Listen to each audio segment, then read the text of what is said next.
आज हम भारतीय इतिहास के एक बहुत ही गहरे और साहसी दस्तावेज को समझने की कोशिश करेंगे। ये एक ऐसा लेख है जिसे क्रांतिकारी ने अपनी मौत का इंतजार करते हुए लिखा था। तो चलिए भगत सिंह के अंतिम तर्क की पड़ताल करते हैं। अपनी फांसी से कुछ ही महीने पहले भगत सिंह ने अपने निबंध मैं नास्तिक क्यों हूं में इस सवाल से सीधा सामना किया। देखिए, ये सिर्फ एक सवाल नहीं था, बल्कि उनके पूरे वजूद पर, उनकी पूरी सोच पर एक सीधी चुनौती थी। जब उनकी किस्मत का फैसला हो चुका था, तो उनके दोस्तों ने उनसे कहा कि भगवान में थोड़ा सुकून खोजें।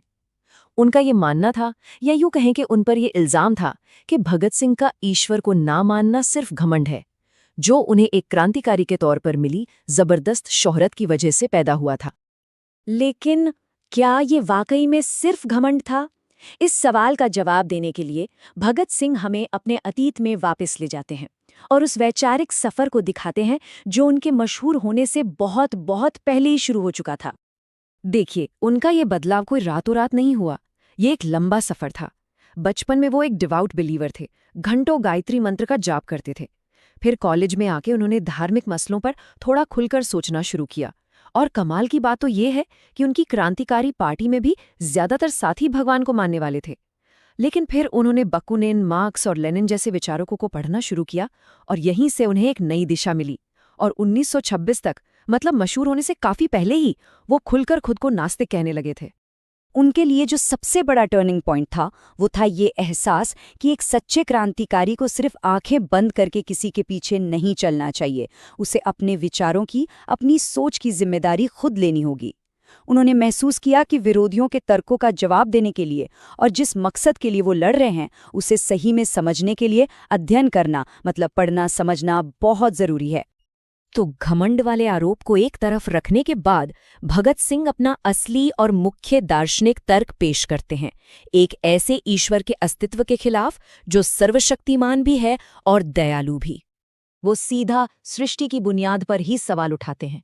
वो पूछते हैं कि अगर कोई सर्वशक्तिमान शक्ति है, तो उसने ऐसी दुनिया क्यों बनाई जो दुख, दर्द और कभी न खत्म होने वाले शोक से भरी हुई है। उनके अपने शब्दों में कहें तो ये दुनिया एक असली नर्क है।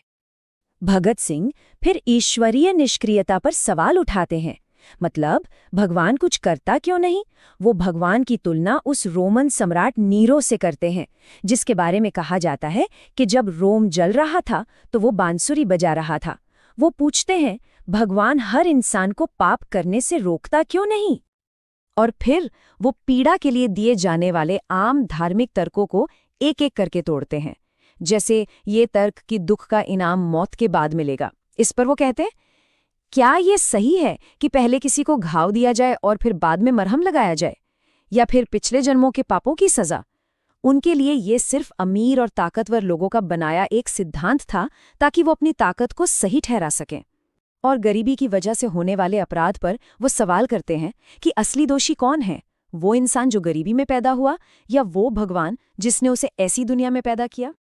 भगत सिंह के लिए विश्वास सिर्फ कोई किताबी या सोचने समझने की चीज नहीं थी। इसे जिंदगी की सबसे बड़ी, सबसे अंतिम परीक्षा से गुजरना था, और वो परीक्षा थी मौत। इसकी पहली असली परीक्षा हुई 1927 में, जब वो जेल में थे। तो उन पर प्रार्थना करने के लिए काफी दबाव डाला गया, लेकिन उन्होंने साफ मना कर दिया।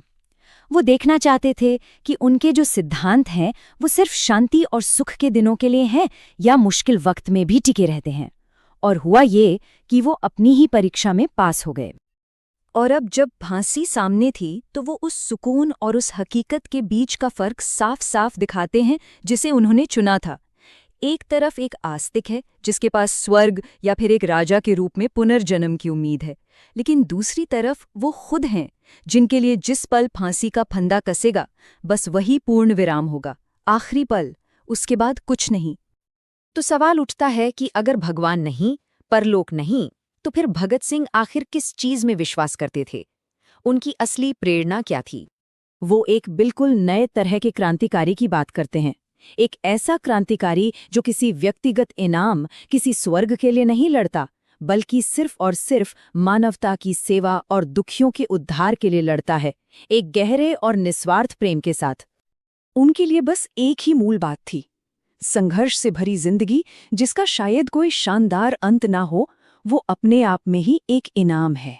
बस उस संघर्ष का हिस्सा होना ही गौरव की बात है।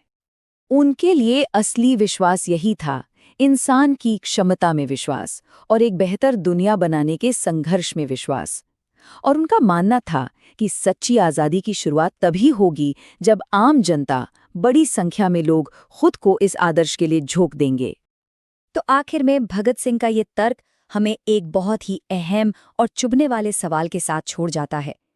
जब सामने अंत निश्चित हो, सब कुछ खत्म होने वाला हो, तो फिर किसी को तन कर खड़े रहने की हिम्मत कहाँ से मिलती है? ये एक ऐसा सवाल है जो उनके शब्द खत्म होने के बहुत बाद भी जहन में गूंजता रहता है।